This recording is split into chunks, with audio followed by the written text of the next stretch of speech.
Kini ang At Home with GMA Regional TV.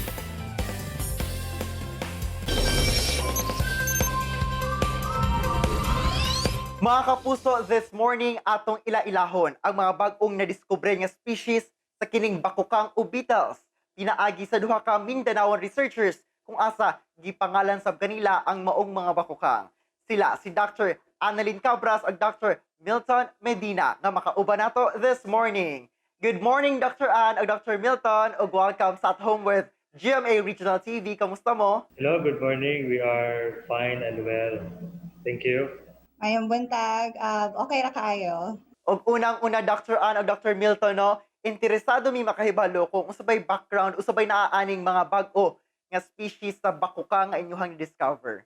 Yes, so the new species nga gipangalan sa mo ang duha, it was named by our colleague from Daugavpils University, Dr. Arvids Barsevskis. The species that is named after me is Cleomenes cabrosei, after my surname, and for Sir Milton, it's Cleomenes medinae.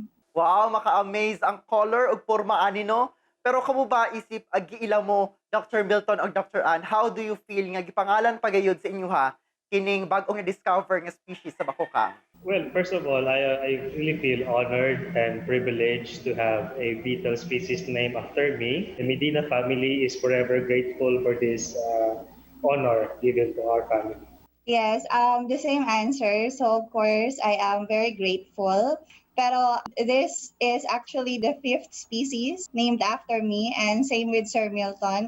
Several species has already been named after him. The reason for this is because we are highly involved in the research and conservation sa ato ang mga bakukang. Although dire sa Pilipinas, medyo wala na kayo tayo pakialam sa mga bakukang, no? Pero they're being studied. As a matter of fact, we, including myself, Sir Milton, and the team that we have at the University of Mindanao na Coleoptera Research Center is at the forefront of the discovery of new species of beetles all over the Philippines. So this is the reason nga nung kining duha ka bakukang kay gipangalan sa amua. Wow, kami po no isip mga Dabawenyo, proud po kaayo mi sa inyong nahimong achievement. Pero na-mention po ni mo Dr. Ann, nga aside aning duha ka mga species sa beetles kay inyong na-discover, na apay mga laing species no ang inyong pang na-discover. Unsa ba kini? Medyo daghan-daghan na, no?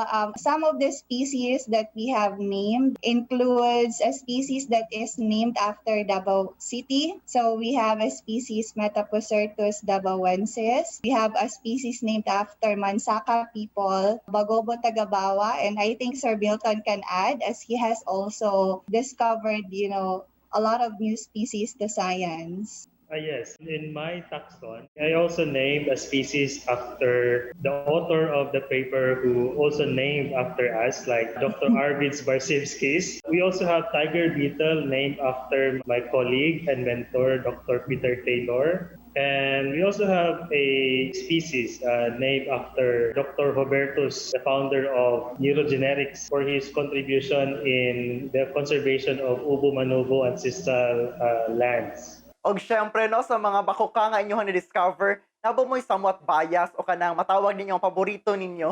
Maybe for me, the most fascinating tiger beetle that I have described recently is the Piratis hubertusi, actually discovered by Dr. Ann Cabras during our recent expedition. And this is very important species because they're considered as ecological indicators. Yes, ako naman nga end is Metapocertus willitoresi. The reason for that is very rare siya nga species. It has very unique kaayong circular patterns all over its body, and it is part of a mimicry complex. So naa siya mga lain pa nga mga bakukang na ginamimic. Dr. Ann o Dr. Milton, interesado po gumakabalo no, na sa kadaghang pwede tun-an, estadihan, nganong kining mga species sa bakukang mangyod ang inyong napili? The reason nga nagsulod ko sa pag-study og bakukang is simply because walay naga-study sa Pilipinas. I did work on beetles and they are easy to collect, colorful, beautiful, very attractive studyhan. Yeah, so in my case, I think the biggest group in the animal kingdom is Coleoptera, no, beetles. And nobody is studying it, particularly in the Philippines. So I think this is one of the reason also nga gamay ang ato ang awareness on the beetles. So gamay pa ang ato ang awareness on conserving our forest and so on. Tuod man lahi ra gyud no basta imong ihatag imong passion, imong hard work ug love nimo ang imong ginabuhat kay lagi no dili gid lalim ang ani nga research study pero unsa ba kadugay ang inyong pag-research about ani ug unsa pud inyong mga challenges nga gikaatubang along the way? One of the major challenge na encounter namo is, of course, number one is the availability of the funds because scientific expedition really needs funding. I think the next is the insurgency in the Philippines. There are a lot of areas in the Philippines which are very, very beautiful. Pero dili makasulod ang mga scientists because of the security reasons no, in the area. And I think to add to that is that ang ato ang policy sa collection sa Pilipinas for natural history collection including beetles is dili pa siya ingon ana ka paspas or kahapsay. That is the reason nga nung mas mauna pa ang mga poacher o kakuha og mga specimens kaysa sa mga scientists nga legit or mga researchers because mas dali man mo adto sa field nga walay mga permit kaysa sa mo go through ka sa entire process, especially if the area is protected area.